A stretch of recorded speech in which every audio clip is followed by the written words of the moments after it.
One day. No, don't give me that So, don't finish it then, pare. Pag lugar mo, ilang beses ka nakiusap sa akin eh. Huwag mo ako sigawan. Ilang beses ka rin nakiusap pa. Hanggang doon na. Nag-abroad ka pa eh. Anong gusto mo? Anong gusto mo? Oh, gusto mo? Oh. Gusto ka na, sindak ka na sindak dito eh. Bakit? Sisigawan mo ako ng pakialam mo. Wala akong pakialam sa pupoto dun eh. Sinabi mo yun, just Interest mo lang iniisip mo eh. gusto mo ipapa-50 ano mo kami? Sabi ko, ano sabi ko sa'yo? Sabi ko, pare, baka pwede makiusap. This is too important. Ano?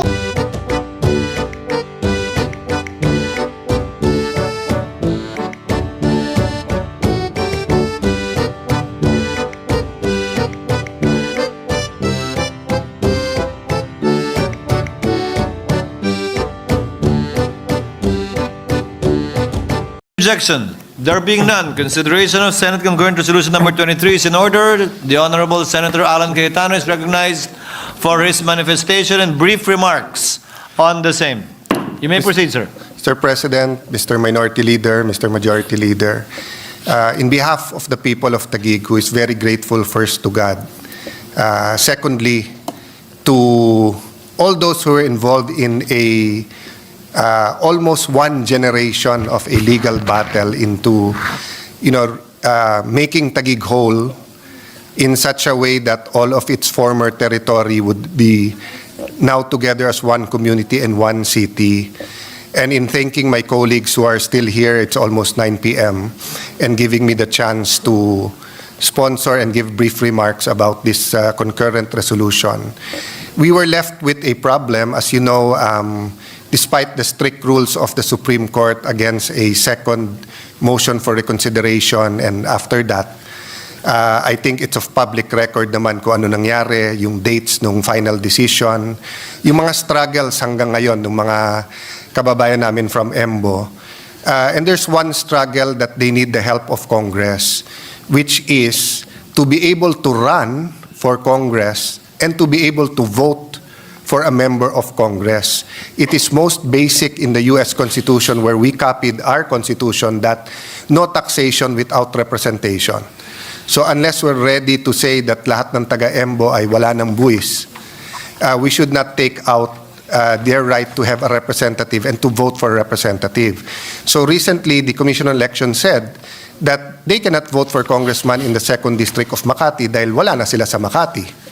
Now, both cityhood laws of Makati and Taguig said that the cityhood law is dependent on the final resolution of any boundary dispute settled, of course, by the right forum. But this does not automatically amend the congressional district. So this concurrent resolution is meant to guide the COMELEC, meant to give them an option, meant to express the sentiments of the sovereign people through the House and the Senate. The House specifically, the local constituency, the Senate, the national constituency, but both houses equal, to tell the COMELEC that there are now two evils possible. One evil is that they'll not be able to run nor vote.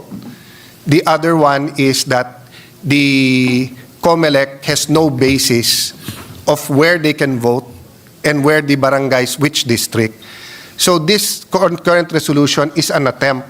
It's not a perfect attempt, but it's an attempt until the legislature in the future can pass a new law regarding the districts. So we seek with this concurrent resolution to make our will known to the Commission on Election. Thank you for this. Thank you for this opportunity, Mr. President.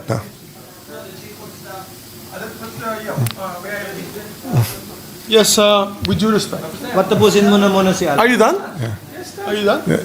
So Mr. President, Tawagan mo na, Meg. You know- I confirmed it with him. yeah, I'm just saying, Mr. President, that a little over 300,000 people, and the number of voters is just on the resolution. We cannot do nothing. So I know some of our colleagues have, sa Tagalog, parang agam-agam. Even sa hearing ng City Council, I sat in, listened to our kababayans from Embos and other barangays And, we're all searching for the perfect solution. And the reality is that in this Congress, nagkaroon ng moratorium on new districts. And nangyari din po na yung time element, kasi filing na ng candidacy ng first week of October. No? So this resolution, if this was the House, it's simply a local bill. So it has to do with Taguigueños. But in the Senate, of course, it is the wider issues, and the issue here is very basic. It's representation. It is suffrage. No? So, Mr. President, I know there are a lot of questions. I tried to answer them myself, did a lot of legal research. I am confident the House Legal Department, who's also doing the research, will find that everything is in order. But let me reiterate, no? Any solution is better, as long as, of course, it's a good solution. No? Any good solution is better than doing nothing. And, with 1 day left till the session and then a few weeks till the voting, the people of the EMBOS will be very grateful that we gave them the choice, di ba? Sinong gustong tumakbo at sinong gustong nilang iboto. Sinong gusto tumakbo, sinong gusto iboto. Let me lang reiterate, Mr. President, wala nang problema po sa mayor, vice mayor, councilors because nag-statement na po ang Commission on Election that they can vote for the councilors and the vice mayor and the mayors. And in fact, adjustments have been made to make sure they have representation sa population nila. So it's really the congressional district ang problema. And you cannot have a caretaker for a district that doesn't exist. So meaning if today ang filing, may mag-file for District 2 ng Makati, may mag-file ng District 1 and 2 ang Taguig, in limbo or, it's like they will be outside the Philippines, no? So I hope our friends will take our word for it that we consulted the members who are not here in passing this resolution. Thank you, Mr. President.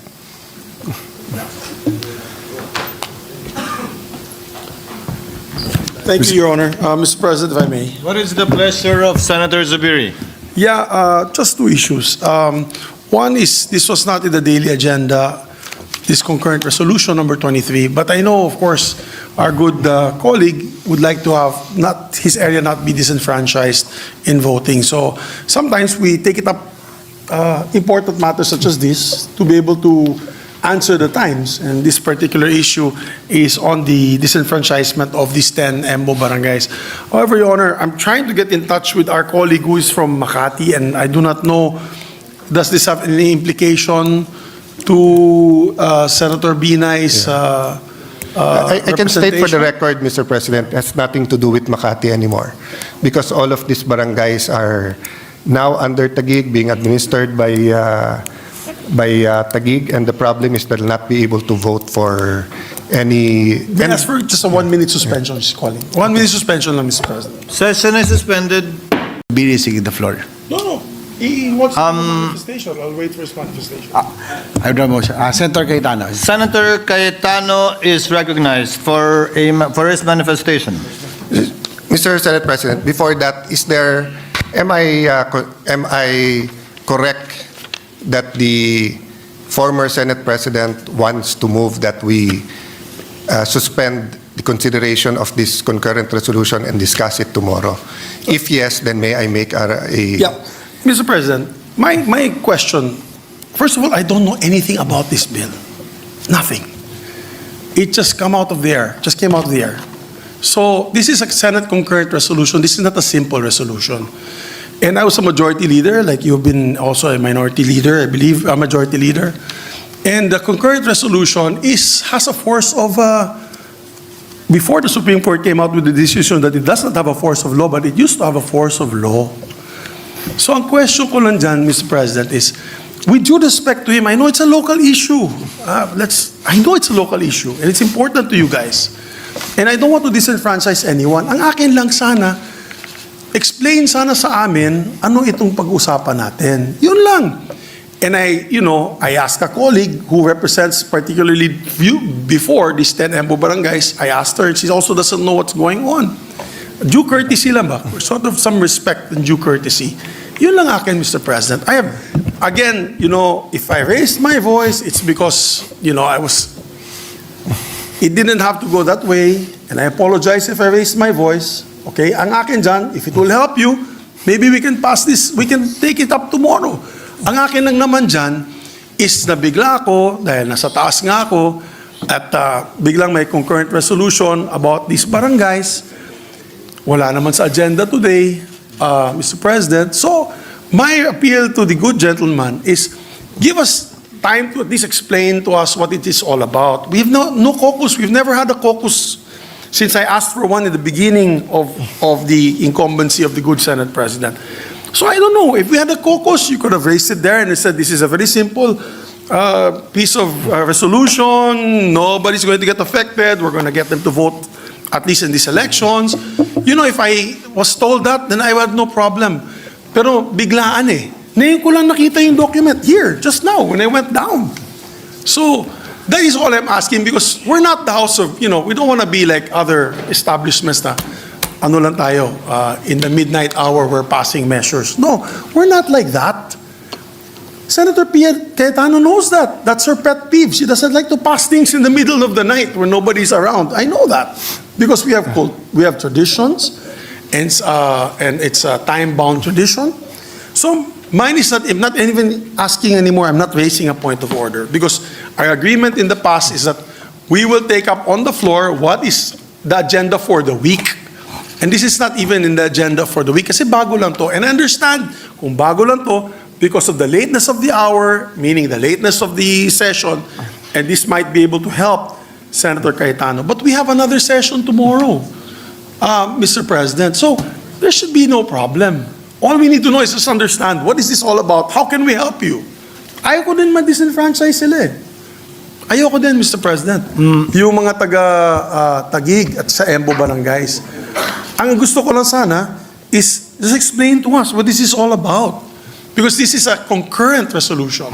If it was a simple resolution saying that the Senate would like the COMELEC to recognize these Embo barangays and come up with this procedure, wala po akong problema, Mr. President. But this is a concurrent resolution which is a tad higher, a notch higher in terms of implementation and validity.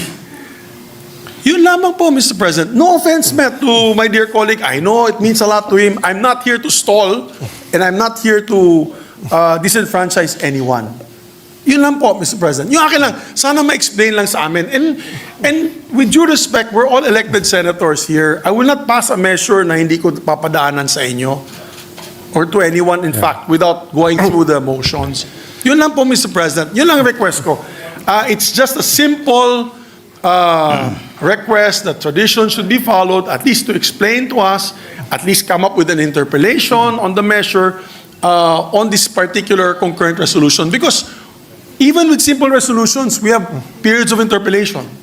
We have period of amendment in simple resolutions, lalo ng concurrent resolutions. So yun lang po ang request ko, Mr. President. Thank you. Mr. President, let me just state Before the Honorable Cayetano responds with his manifestation, Chair would like to place on the record. Number one, as correctly pointed out by Senator Zubiri, this is a concurrent resolution, and by virtue of the Supreme Court decision, is no different from an ordinary resolution. Hence, it does not have to go through 3 separate readings on 3 separate days. Number two, we did give due courtesy to Senator Nancy, even if this involves barangays that are no longer part of Makati, but because the chair thought it used to belong to Makati, we cleared it with her. I don't know if the statement of the gentleman was stated on the record that we consulted their administrative staff. The answer is no.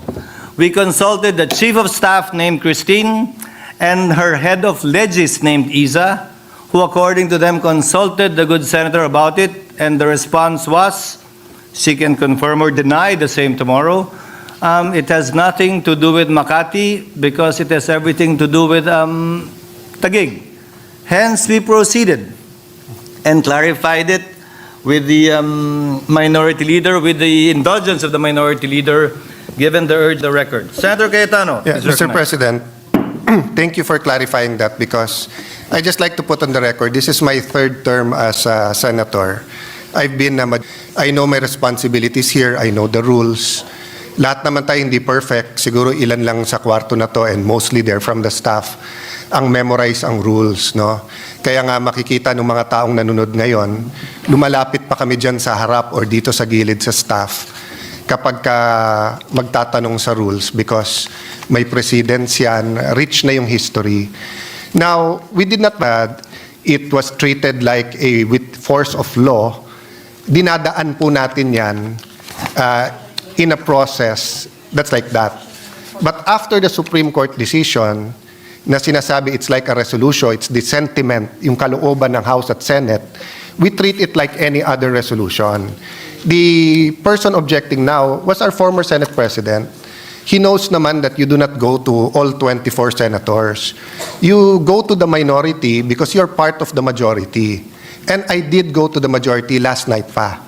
Last night, the Senate President advised me to talk to Senator Nancy, and due to some recent misunderstandings, he offered na kung gusto mo, ako nakakausap.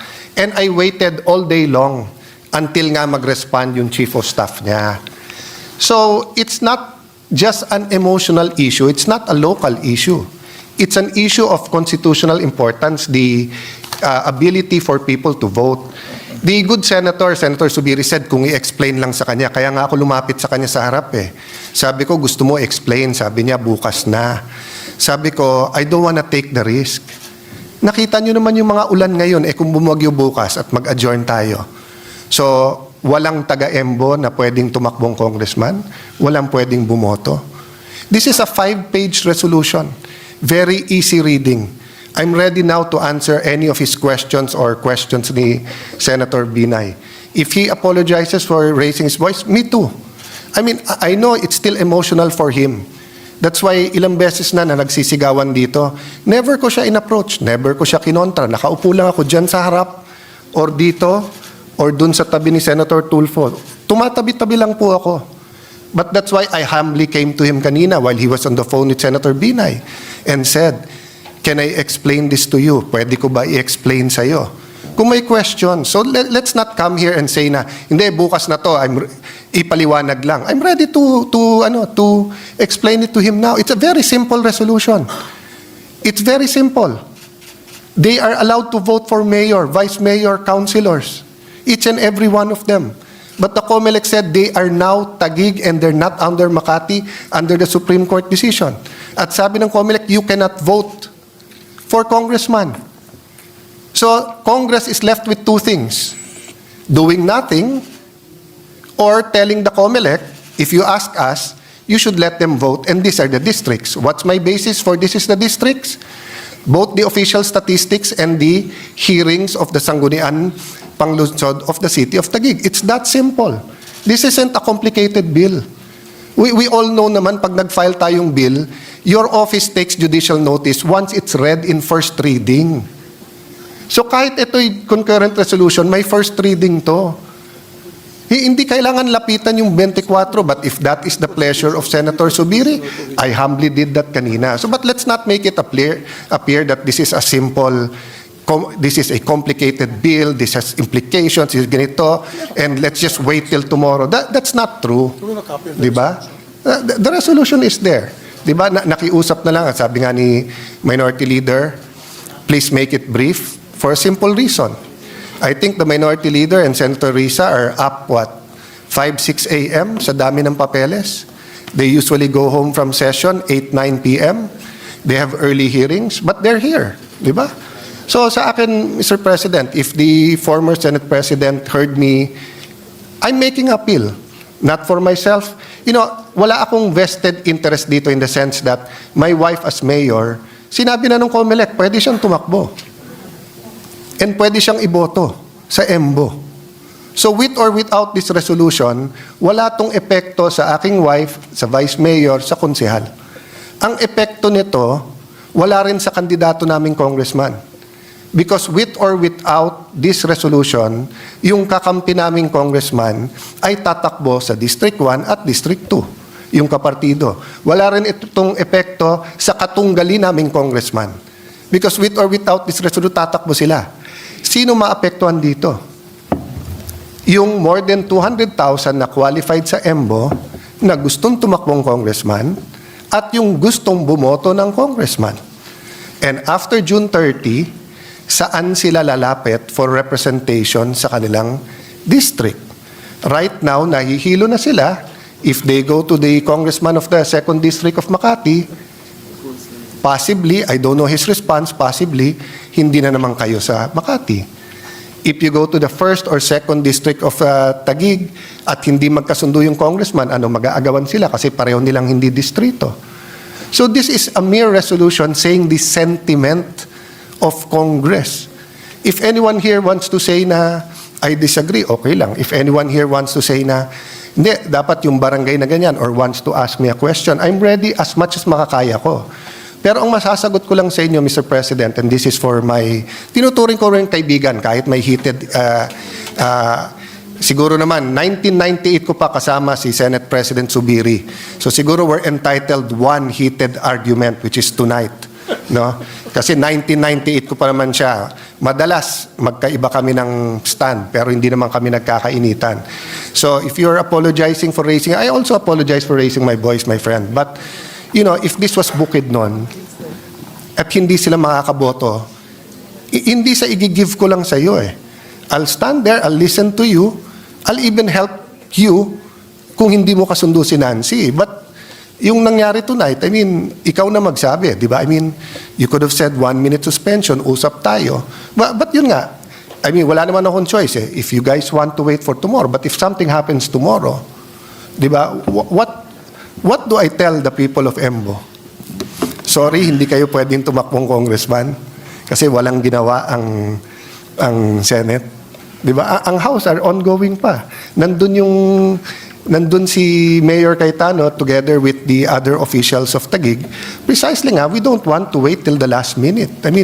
I wouldn't risk anything that important to you, brother, to the last minute. So, kung merong kang pagtingin sa matagal natin pagsasama, let's debate on other critical areas that we really disagree. Eto naman, kahit tignan mo ng mabuti, there's nothing hidden there. There's no hidden agenda. Una-una kung hidden agenda, tinago namin yan. Please take a look at the resolution. There's nothing there which isn't quite clear, factual, you can get from any website, di ba? But, let me just extend ng konti ha. We treat it as a bill. You call all the barangays. You call the COMELEC. They'll tell us everything we want to know na. We prefer a 3rd district. Gusto namin sa Taguig 3rd district. Bakit hindi? Madadagdagan kami ng congressman. Ang problema nga, may moratorium at hindi na aabot ng October 1 to 8. Di ba? So, what's the other option? The other option for us now is wag silang pabotohin. That will be the first time in Philippine history na meron taong bawal bumoto sa kanyang congressman. Meron nga tayong bill na yung overseas voting, payagan na rin sila sa local eh. Kasi sa ngayon, di ba, President, Vice President at Senadors yung absentee voting. May bill nga tayo na pabotohin sila. Eto na sa Pilipinas eh. Hindi makakaboto. It's not your fault, it's not my fault. It's not the Binay's, it's no one's fault because yung timing and circumstance ng Supreme Court decision and yung pleasure ng House na wag magdagdag ng miyembro. Some of them feel we're an exceptional case at dapat payagan. Hindi namin brinaso yon. And even if kung kusa sa loob nila magpasa ng 3rd district, hindi na kaya in 1 week. What will we do? Pipilitin natin by December or January na magpasa ng 3rd district. In the meantime, all the candidates in that area will know what to do. There will be no discussion on the issues, whether local or national. Di ba? So yun naman sa akin, no, na I leave it to the pleasure of the former Senate President and gentleman from Bukidnon, no. If you ask me, ako'y nakikiusap, ipasa na natin since walang masasaktan dito. Kung may makita kayong masama tomorrow, you can move to recall it. And the other members will be here. Oh. Kung may mangyari tomorrow for one reason or the other at hindi ito mapasa, how do we answer our constituents? Constituents, binoto rin naman tayo nung kanya-kanya nating lugar eh. Di ba? So, maybe that would be acceptable to him, that we pass it. If they see something wrong, tell me, ako mismo mag-move to reconsider, then we will discuss it. Nandito naman siya. Any member who's here and voted for it can move for the reconsideration. May I ask for a minute suspension, Mr. President? Session is suspended.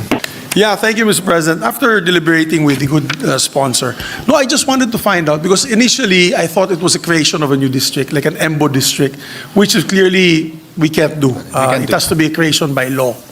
So these are the things that I wanted to learn more about before the actual filing. So at least now I was able to consult with the good gentleman from Taguig, and it's a clarification that we're not creating a new district.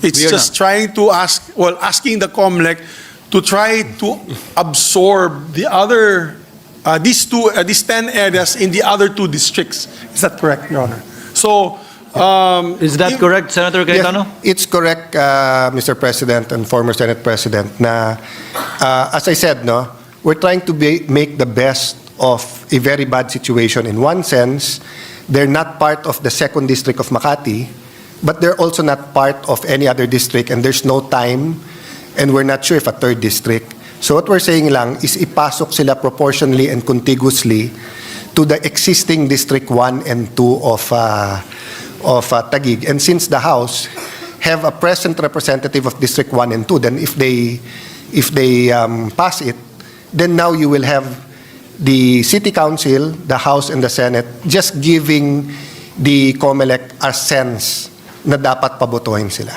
yeah. With that explanation, Your Honor, Mr. President, and knowing fully well that this is a resolution, it's like a sense, ika nga, ng Senado, a sense of Congress, because it's a concurrent resolution. Then I actually did not interpose any objections, Mr. President. I just wanted to, for the good gentleman to clarify with me what this concurrent resolution is all about. That's all, Mr. President. Sir And President- I interpose no objection. Sir President, just for the record, sa elevator lang nagyayabang ako sa staff ko. Sabi ko, sa lahat ng Cayetano, ako pinakamalamig ulo. Kasi mainit na ulo ng ate ko kanina. And yung dalawa kong kapatid, madali ding uminit ulo. And then uminit ulo ko ngayon. So I apologize to everyone, including Senate President Zubiri. Technically, may excuse ako kasi I'm on steroids dahil hinihika ako ngayon. But it's still no excuse. So pasensya na kayo. Me kung also, I apologize for my nagkaano tayo. behavior, Mr. Yeah. President.